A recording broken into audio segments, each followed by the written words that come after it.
আজকে আর ছাদ বাগান না। আরে দাঁড়াও দাঁড়াও, তোমরাও কি ভাবছো আমার পিছনে জঙ্গলটা কোথা থেকে এলো? আরে হ্যাঁ, আমি আমার মামা বাড়িতে এসেছি, গ্রাম্য মামা বাড়ি। খুব সুন্দর এখানের পরিবেশ।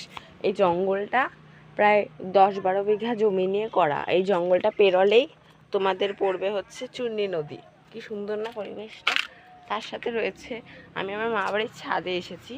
তো আমার মামা বাড়ি হচ্ছে দোতলা, আর এটা হচ্ছে সিঁড়িঘর। এখানে ওই দেখো আমার মামা বাড়ি ধানের ক্ষেত, ওই দিকে ধানের ক্ষেত, তোমরা জানবে নিশ্চয়ই। দেখো ওই দিকে তো ধানের ক্ষেত। আকাশটা একবার দেখো কি সুন্দর, রোদ উঠেছে, ঝলমল ঝলমল করছে চারিদিকটা। আর আমিও আমার ভিডিও স্টার্ট করে দিয়েছি। কি সুন্দর না?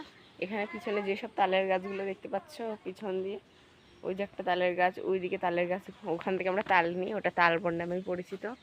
আর এই দিকে ওই দিকে হচ্ছে ধানের ক্ষেত, বিশাল বড়।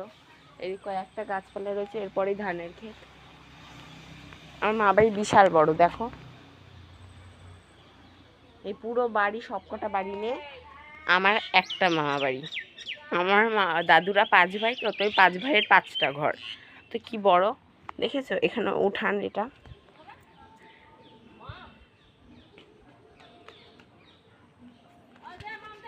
কেমন লাগছে আমার মামা বাড়ি? তোমরা যদি আমার মামা বাড়ি পেতে চাও, তাহলে এই ভিডিওটাতে তোমাদের লাইক করে দিতে হবে।